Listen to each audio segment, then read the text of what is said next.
All right, for problem number 10, I just wanted to show this is part of the equation sheet, which of course you could certainly use during the test. So this is really the formula that we're using. And here's a good example problem, right? So what is the brightness of the sun on Venus, right? Which has a distance, the distance to Venus is zero point 0.7 astronomical units. Compared to the brightness of the sun from Earth. When Earth is at 1 astronomical unit, Earth is always at 1 astronomical unit, and Venus is always at zero point 0.7 astronomical units. But so you can see, like, Venus is closer, so the sun should appear brighter. If the object at position B was further away, then it would appear dimmer. All right, so this is the formula that you're using. The brightness at position B is equal to the brightness divided by the brightness at B divided by the brightness at A. These are ratios. Is equal to the brightness at A squared divided by the brightness at B squared. All right, so, and whatever units A is in, B has to be in the same units. In this particular case, they're in astronomical units. So this is what's called the inverse square law. This is just the way light works. It obeys this thing called the inverse square law. All right, so at any rate, completing this example, the brightness at Venus, so since Earth is 1 astronomical unit, you square the 1 and then you divide by 0.7 squared, and so that gives you a little more than 2, right? So the brightness, the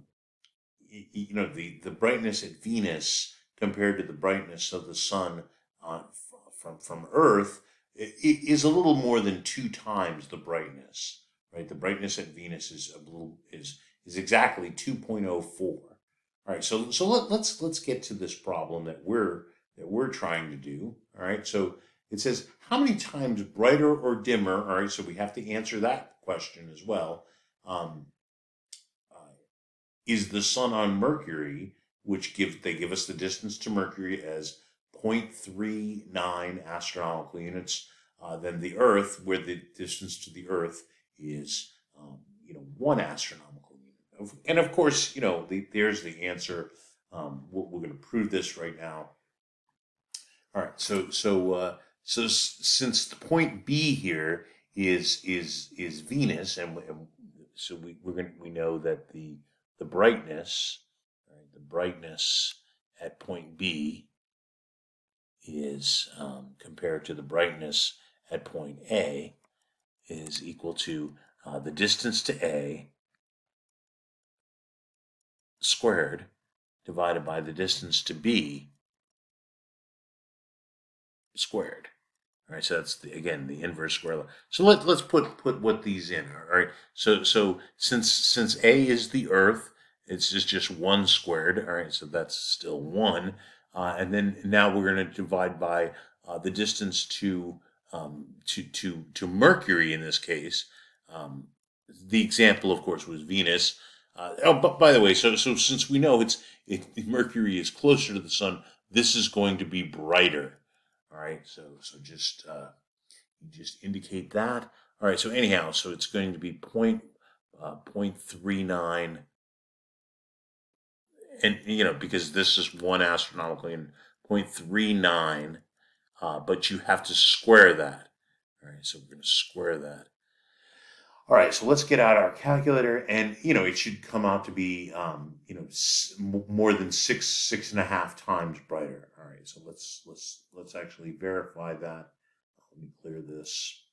All right, so it's just 1 divided by, right? There's the 1. You don't have to square the 1. You already know that it's squared, divided by 0.39. And you have to square that, all right, and then hit equals, all right, and so there it is. So if we round to, what do I say here? Oh, I didn't really tell you to round it. Let's say you rounded it to 2 places past the decimal. So this would be 6.57. All right. So the brightness when if you had some probe that was right on the surface of Mercury, the probe would see the sun 6.57 times brighter. All right, so the brightness at point B compared to the brightness at point A, that's supposed to be an A, is equal to 6.57 times brighter. All right, so that's what that means. All right, we'll try the next problem. So here's the next one. Again, it's using the same formula that we just did with problem number 10. So it says, how many times either brighter or dimmer is the sun on the asteroid Vesta, which they give us the distance to Vesta is 2.36 astronomical units. So that's between the orbits of Mars and Jupiter, just to let you know. Than it is on Earth, where the Earth's distance from the sun is, of course, 1 astronomical unit. That's how we define it. And of course, since Vesta, which is, if I remember correctly, I think it's it depends on how you define an asteroid. The largest asteroid that was originally found was called Ceres, not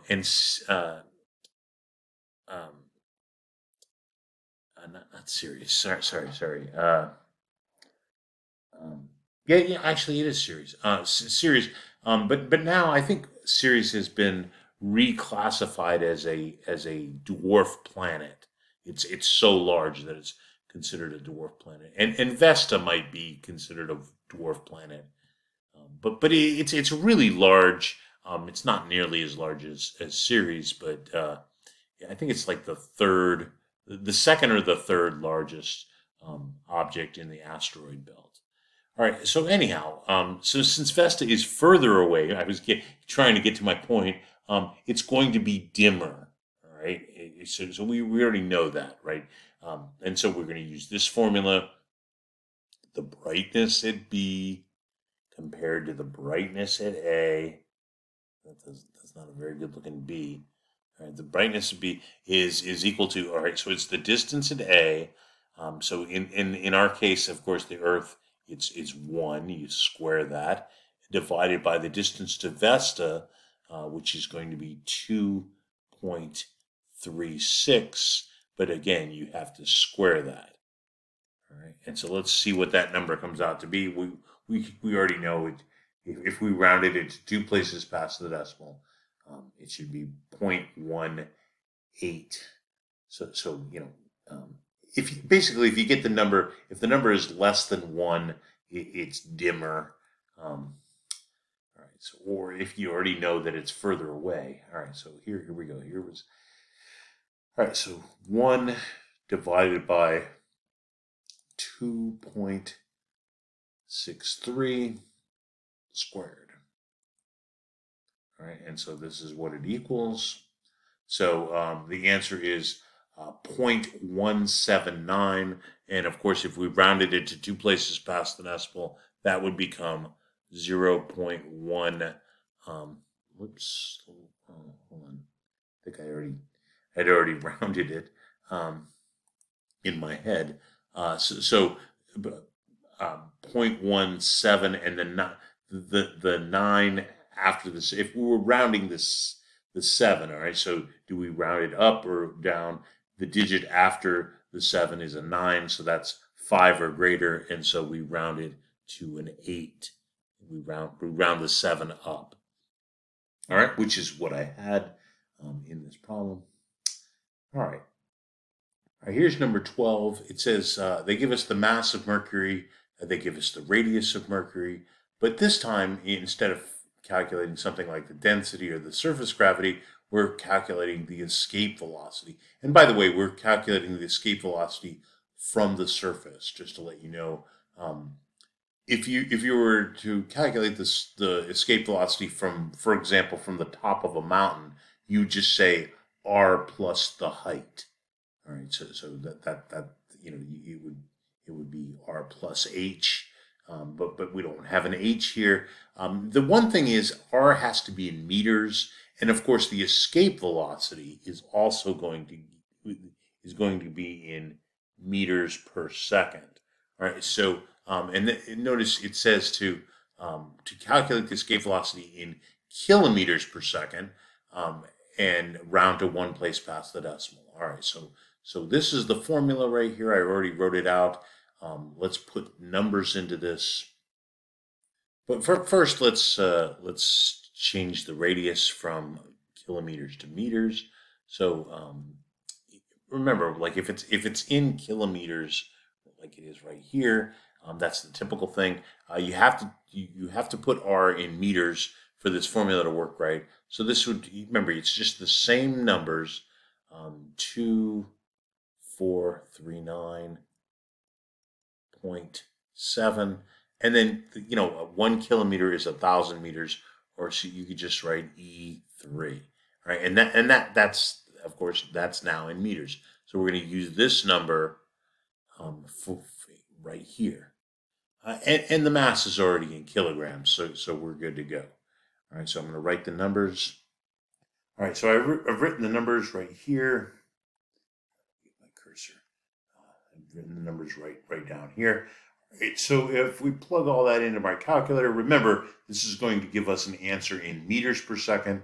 And then we know that there's 1,000 meters in a kilometer, so we divide by 1,000. All right, at the end, and then that'll change us into kilometers per second.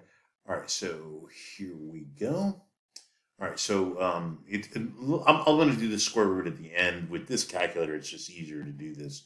2 times 6.67 times 10 to the minus 11th times 3.3 times 10 to the 23rd, and then divided by our radius, but the radius has to be in meters.